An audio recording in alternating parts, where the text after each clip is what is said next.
오늘은 좁은 문으로 들어가라 하는 제목을 가지고 말씀을 증거하겠습니다. 예수님께서 좁은 문으로 들어가라 말씀을 하셨는데 좁은 문으로 들어가는 거 한번 상상해 보세요. 생각만 해도 답답합니다.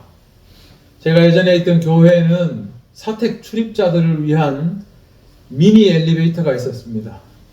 문도 작아서 억지로 들어가는데 타고 있을 때 누가 한두 사람이 더 들어오면 숨을 쉬기가 힘들 정도로 아주 답답했던 그런 기억이 있습니다. 작고 비좁은 곳으로 들어가는 것, 그 누구도 기분 좋아하지 않습니다. 그런데 예수님은 좁은 문으로 들어가라 말씀하셨습니다. 이것이 무슨 뜻일까? 오늘 이 말씀을 함께 우리 묵상하고 나눠보고자 합니다. 먼저 좁은 문으로 들어가라 하는 이 말씀의 통상적인 의미, 좁은 문으로 들어가는 게 뭘까? 우리가 일반적으로 생각하는 의미에 대해서 한번 생각을 해보고자 합니다. 지금 전쟁이 한창인 이스라엘 베들레헴에는 예수 탄생 교회라는 곳이 있습니다. 그런데 이 교회는 누구든지 들어가려면 고개를 숙이고 들어가야 합니다.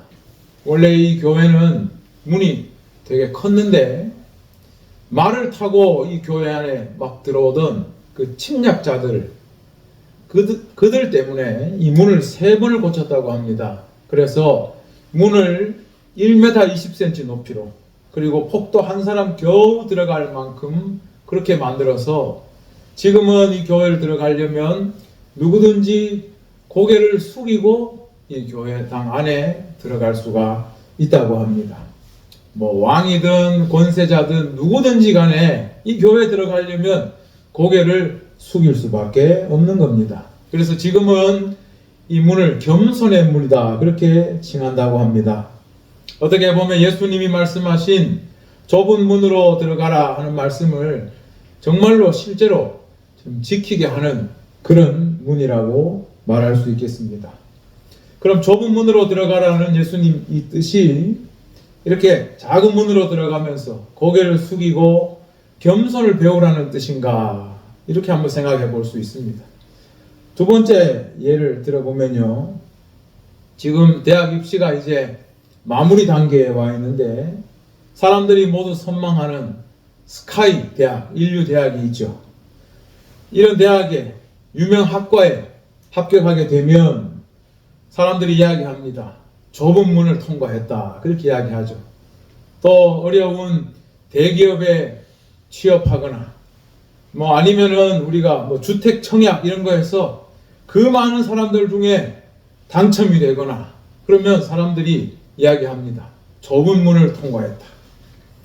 심지어 뭐 요즘 의대 증원한다고 하는데 뭐 의대 아니면 대학생들이 가고 싶어하는 로스쿨 이런 데 이제 들어가게 되면 이제 좁은 문을 지나서 바늘구멍을 통과했다. 뭐 이렇게까지 이야기합니다. 그러면 좁은 문으로 들어간다는 게 이게 희박한 확률을 뚫고 도전해서 성취하라는 뜻인가? 통상적으로는 이런 의미로도 사용하고 있습니다. 예수님께서 좁은 문으로 들어가라 말씀을 주셨지만 부연 설명이 많지 않기 때문에 이 뜻을 우리가 파악하기가 쉽지 않습니다. 하지만 오늘 이 성경 본문 자체에서 그리고 앞뒤의 문맥 가운데서 또 성경 말씀에서 이와 비슷한 구절을 통해서 오늘 이 말씀의 의미를 함께 찾아보려고 합니다. 좁은 문으로 들어가라. 멸망으로 인도하는 문은 크고 그 길이 넓어 그리로 들어가는 자가 많고 생명으로 인도하는 문은 좁고 길이 협착하여 찾는 자가 적음이라. 아주 짧습니다. 내용도. 일단 이 말씀을 보면 들어가라 명령형으로 되어 있습니다. 예수님의 명령입니다. 어디로 들어가라? 좁은 문으로 들어가라는 것입니다. 그런데 헬라어 원문에 보면 좁은 문으로 들어가라 하고 그 뒤에 호티라는 접속사가 있습니다. 좁은 문으로 들어가라는 게 뭐냐? 이 설명을 이제 해주고 있는 것이죠.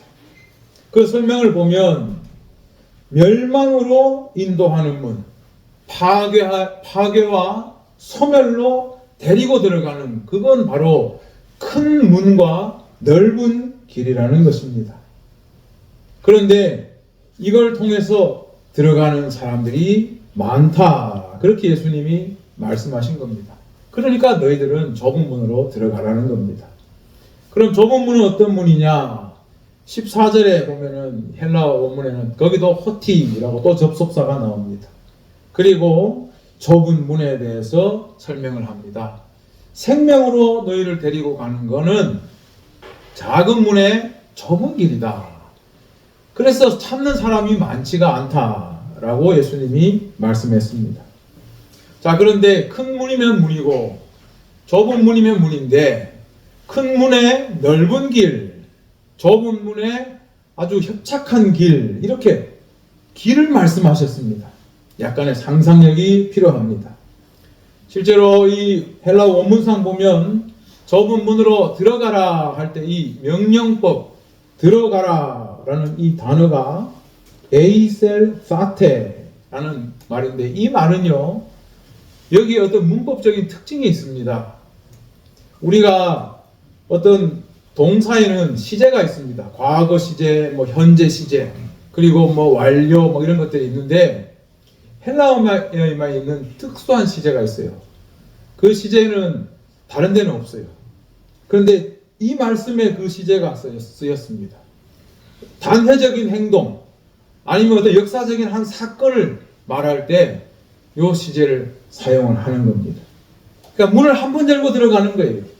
우리 상상력을 좀 동원하면 좁은 문이든 넓은 문이든 한 번 열고 들어가면 거기에 따른 아주 좁고 협착한 길이, 큰 문을 열고 들어가면 아주 넓은 대로가 그렇게 나온다는 것입니다.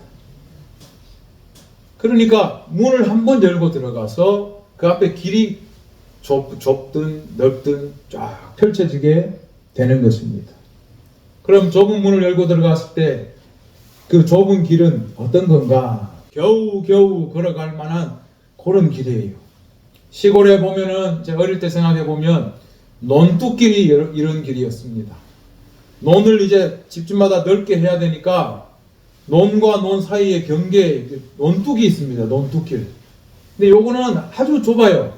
한 사람이 겨우 지나가고 누가 이렇게 오면은 이렇게 비켜주면서 가야 됩니다. 그러다 자칫하면은 미끄러져서 논에 빠지기도 하는 그런 길이 그 논뚝길이었는데, 이게 참 좁은 길이었습니다.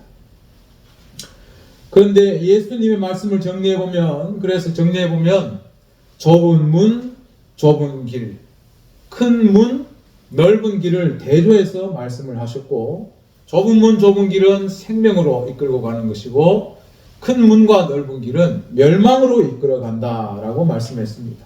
그런데 예수님 말씀에 재미난 게 있어요.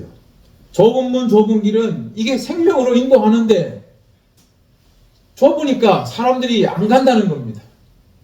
큰 문과 넓은 길은 분명히 멸망으로 인도하는데 그게 넓고 좋아 보이니까 사람들이 많이 간다는 겁니다. 오늘 이 말씀에도, 예수님 말씀에도 상징적인 의미가 있습니다. 좁은 문, 좁은 길이라는 게 뭐냐?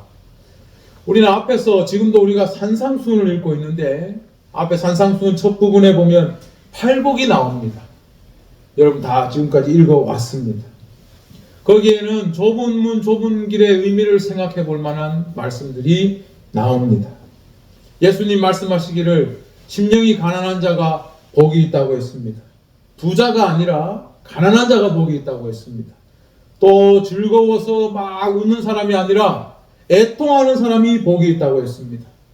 온유한 자, 다시 말하면 겸손하고 아주 순종적인 그런 사람이 복이 있다고 했습니다.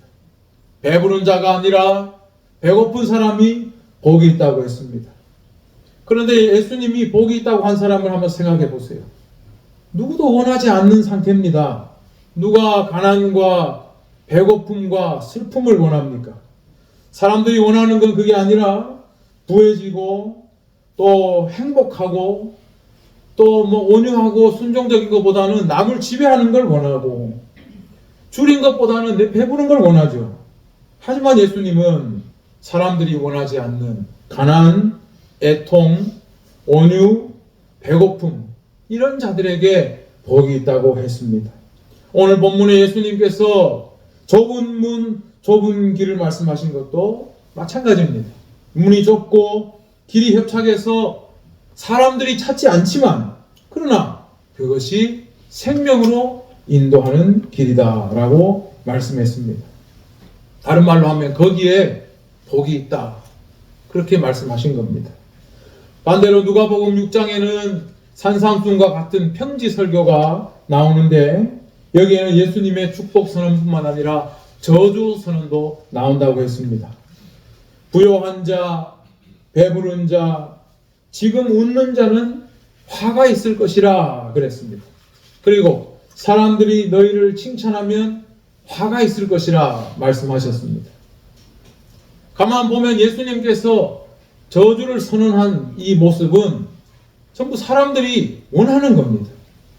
부요함, 배부름, 또 기쁨과 행복, 웃는 거죠. 그리고 사람들이 너희를 칭찬하면 화가 있을 것이라 했는데 사람들의 칭찬 이런 거 다 요즘 사람들 원하는 거 아닙니까?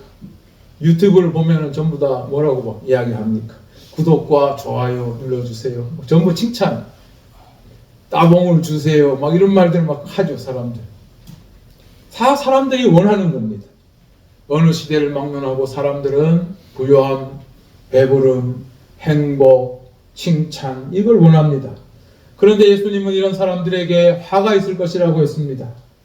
마찬가지로 오늘 본문에도 큰 문과 넓은 길은 사람들이 다 좋아하는데 그건 멸망으로 인도한다.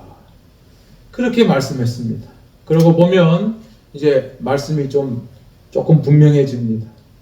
예수님이 좁은 문과 넓은 문을 대조해서 보여주시는 것은 사람들이 추구하고 좋아하는 것하고 예수님이 오는 게 상당히 다르다라는 걸 일단 우리에게 가르쳐 줍니다. 사람들은 표면적으로 드러나는 크고 또 넓은 것, 부유함, 배부름, 기쁨, 칭찬, 행복 이런 걸 추구하는데 예수님은 사람들이 싫어하고 외면할 만한 것, 가난, 배고픔, 애통함, 겸손 여기에 복이 있다고 했습니다. 예수님 말씀을 보면 겉으로 좋아 보이는 데는 멸망이 있고 겉으로 나빠 보여서 사람들이 외면하는 데는 생명이 있다고 말씀하고 있는 겁니다. 사실 성경에 보면은 이처럼 두 가지 길이라는 표상을 가지고 말씀하는 부분이 많이 나옵니다. 그 대표적인 것이 바로 신명기 30장의 말씀인데 모세가 이제 마지막 이스라엘 백성들 앞에서 하나님의 뜻을 말씀하고 설교하는 그런 내용이 나오는데 이스라엘 백성들에게 이야기합니다. 두 가지 길을 놔두고 너희는 축복의 길, 생명의 길을 택하라고 이야기를 합니다. 본문에 보면 이렇게 되어 있습니다. 보라, 내가 오늘 생명과 복과 사망과 화를 내 앞에 두었나니 여호와를 사랑하고 모든 길로 행하며 명령과 규례와 법도를 지키라. 내가 생존하여 번성할 것이라. 내게 복을 주실 것이라. 그러나 내가 만일 마음을 돌이켜 듣지 않고 다른 신들에게 절하고 섬기면 반드시 망하고 너의 날이 길지 못할 것이라. 그렇게 모세가 설교했습니다. 모세는 이스라엘 백성들이 광야에서 저지른 죄를 잘 알고 있습니다. 누구보다 잘 알고 있습니다. 모세가 하나님 앞에 간절히 기도해서 이들이 멸망하지 않은 것입니다. 이런 사람들을 이끌고 이제 마지막 여기까지 왔는데 이제 마지막 그들에게 설교하는 겁니다. 생명과 복의 길을 선택하라 하고 설교하는 겁니다. 이스라엘 백성들은 광야를 지나는 동안 툭하면 우상에 빠져서 하나님이 미워하시는 그런 악한 짓을 저질렀습니다. 생각해 보면 광야에서 떠돌이로 살아가는 이 이스라엘 백성들 눈앞에 가나안 땅에 정착해서 편안하게 살아가는 사람들이 얼마나 좋아 보였겠습니까? 그리고 이스라엘 백성들은 하나님을 믿기는 믿는데 눈에 보이지도 않는, 그런데 우리를 애굽에서 인도해냈다고 하는 그 하나님을 어딘지도 모르는데 계속 따라갑니다. 광야에서. 보이지도 않아요. 그런데 그냥 무작정 따라가는 겁니다. 가나안 땅을. 그런데 가나안 땅에 와보니까 사람들이 다 집을 짓고 잘 살고, 또 그들이 믿는 걸 보니까 막 신상이 막 어마어마하게 크게 지어져 있고, 사람들이 그 앞에서 잔치를 벌이고 축제를 벌이는 걸 보니까 마음이 혹하지 않겠습니까? 그러니 가는 데마다 이스라엘 백성들은 그 우상을 보고 절하고 거기에 푹 빠져서 하나님의 진노를 샀던 것입니다. 그래서 모세는 마지막에 이런 이야기를 한 겁니다. 가나안에 들어가기 전에 너희 앞에는 생명과 복과 사망과 화해의 길이 있으니 옳은 길을 택하라 라고 이야기한 것입니다. 오늘 예수님께서 좁은 문으로 들어가라 말씀하신 것도 그와 같은 겁니다. 많은 사람들이 선택하는 것이라고 해서 따라가면 안 된다. 많은 사람들이 외면하는 길이라고 해서 회피하면 안 된다. 표면에 드러나지 않는 숨어있는 생명과 복이 거기 있으니 그 길을 택하여 가라고 말씀하신 것입니다. 오늘 예수님은 문과 길이라는 상징을 통해 우리에게 말씀을 주고 있습니다. 이 선택에 따라서 완전히 다른 결과가 나오게 되는 겁니다. 좁은 문을 열고 들어가면 좁은 길이 나오기 때문에 분명히 걸어가는데 불편하지만, 사람도 별로 없지만 그 길의 끝에는 생명이 있고, 넓은 큰 문을 열고 들어가면 넓은 길이 나오고 수많은 사람들이 거리로 가서 편안하게 함께 걸어갈 수 있지만, 그러나 그 길의 끝에는 멸망이 있다고 예수님이 말씀하신 것입니다. 그런데 예수님이 문과 길이라는 상징을 가지고 말씀하신 이유가 있습니다. 요한복음을 보면 예수님은 자기 자신을 여러 가지로 지칭해서 말했습니다. 나는 빛이다. 나는 생명이다. 그런데 또 뭐라고 했습니까? 나는 양의 문이다 했어요. 내가 진실로 너희에게 말하노니 나는 양의 문이라. 나보다 먼저 온 자는 다 절도요 강도니 양들이 듣지 아니하였느니라. 내가 문이니 누구든지 나로 말미암아 들어가면 구원을 받고 또는 들어가며 나오며 꼴을 얻으리라. 양이 들어가는 우리의 문이라는 겁니다. 예수님을 통과해서 들어가야 한다는 그런 말씀이죠. 또 예수님은 자신을 뭐라고 했습니까? 나는 길이요 진리요 생명이다. 나로 말미암지 않고는 아버지께로 올 자가 없느니라 했습니다. 예수님은 자신을 길이라고 말씀하신 것입니다. 그렇게 보면 오늘 예수님 말씀하신 좁은 문, 좁은 길이라는 것은 예수님을 믿고 예수님을 섬기며 따르는 삶에 대해 말씀하신 것으로도 볼 수가 있습니다. 예수님을 믿고 따르는 것이 왜 좁은 문, 좁은 길일까요? 많은 사람들이 예수님의 겉모양만 보고 외면하고 질시했던 것을 우리는 알 수 있습니다. 성경에 보면 나오죠. 초라한 목수의 행색에 특별한 지위도 없고 권세도 없는 모습을 보고 사람들은 예수님이 그렇게 많이 사랑을 베풀고 기적을 행했음에도 불구하고 사람들은 예수님을 흠모하지 않았습니다. 마지막에는 어떤 죄도 없이 십자가 앞에 죽어갈 때 사람들은 예수님을 조롱하고 오히려 침을 뱉었습니다. 그러니 사람들이 찾지 않는 예수님을 구주로 믿는 것은 좁은 문으로 들어가는 것입니다. 예수님을 섬기는 삶은 어떻습니까? 예수님은 제자들에게 너희는 세상의 소금과 빛이라고 했습니다.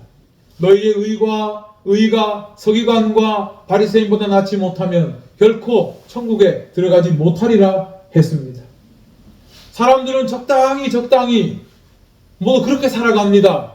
남들과 적당히 타협하면서 매 배를 불려가면서 살아가는데 예수께서 말씀하신 하나님 나라의 백성다운 삶은 그것보다 훨씬 힘듭니다. 그러니 예수님을 믿고 예수님을 섬기는 삶은 좁은 문으로 들어가서 협착한 길을 걷는 것과 다르지 않은 것입니다. 하지만 그 길의 끝에는 생명이 있다고 말했습니다. 예수님은 좁은 문으로 들어가라고 하신 것이고 진짜 하나님 나라 백성들은 이게 좁은 문이지만 끝에 생명이 있다는 걸 알고는 그 길을 포기하지 않는 것입니다. 사실 아무리 좁은 문, 협착한 길이라도 그 끝에 생명이 있다는 걸 안다면 누가 그리로 가려고 하지 않겠습니까? 크고 멋진 대문에 넓은 길이 펼쳐져 있더라도 그 길의 끝에 멸망이 있다는 걸 안다면 누가 그리로 가려고 하겠습니까? 그런데 왜 사람들은 좁은 문을 피하고 넓은 큰 문만을 택하려고 합니까? 문제는 하나입니다. 그게 눈에 안 보이기 때문에 그렇습니다. 우리는 눈으로 모든 것을 보고 판단하고 우린 잘 모르니까 남의 생각에 남의 정보에 휩싸이기 때문에 그렇습니다. 넓은 길을 택하는 것도 마찬가지죠. 좋아 보이니까 모두 그리로 가는 것입니다. 좁은 문은 힘들어 보이니까 그리로 안 가는 것입니다. 그런데 우리가 세상에 살다 보면 좋아 보이는데 실상은 아닌 게 있고 나빠 보이는데 실상은 또 좋은 게 있습니다. 예전에 제가 다른 교회 있을 때 어떤 그 권사님 집 이사를 해서 신방을 간 적이 있어요. 요즘은 주상복합 아파트가 많지만 그때 타워팰리스가 처음 생겨서 사람들이 야 저건 뭐냐 저런 데 사는 사람은 얼마나 좋을까 막 이랬습니다. 그래서 이사 신방을 해달라 해서 한번 간 적이 있습니다. 42층에 살았어요 그분이. 정말 겉에서 보니까 무슨 막 성체 같아요. 그런데 탁 올라갔는데 우리가 10월 말에 갔는데 같이 갔던 분들이 전부 다 아이고 왜 이렇게 덥냐 그러면서 막 옷을 벗어요. 유리로 만들어 놓으니까 멋있기는 정말 멋있는데 10월 말인데도 너무 더워요. 그러니까 계속 에어컨을 돌렸어요. 그래 우리가 너무 답답해서 못 있겠다 하고는 빨리 예배 드리고 밖으로 다 나갔던 기억이 있어요. 결국 그 권사님은 얼마 오래 못 살고 자기도 막 11월 달까지 에어컨 틀다가 답답해서 다른 집을 사서 이사를 나갔다고 그렇게 하시더라고요. 사람들은 다 그때 거기 살고 싶어 하고 너무너무 그걸 흠모했어요. 그런데 실제로는 불편한 게 너무너무 많다 그랬어요. 요즘은 뭐 젊은 사람들 막 오마카세니 이런 거 좋아하잖아요. 저도 4월 달에 일본 여행을 가서 일본의 가이세키 요리라는 전통 요리를 한번 먹어봤습니다. 얼마나 이 요리가 예쁜지 정말 사진을 계속 찍었습니다. 이건 예술 작품 같아요. 너무 아름다워. 그런데 젓가락으로 한 입 딱 먹고는 저는 바로 일단 젓가락을 내려놨습니다. 밍밍하고 아무 맛도 안 나고 비린내만 나고 모든 음식이 다 맛이 똑같아요. 무슨 포인트가 하나도 없어요. 그냥 보기에만 좋은 거예요. 얼마나 제가 실망을 했는지 나중에 그 다음날 푸드코트에 가서 8,000원짜리 국수를 먹었는데 그게 훨씬 맛있더라고요. 보이는 게 전부가 아닙니다.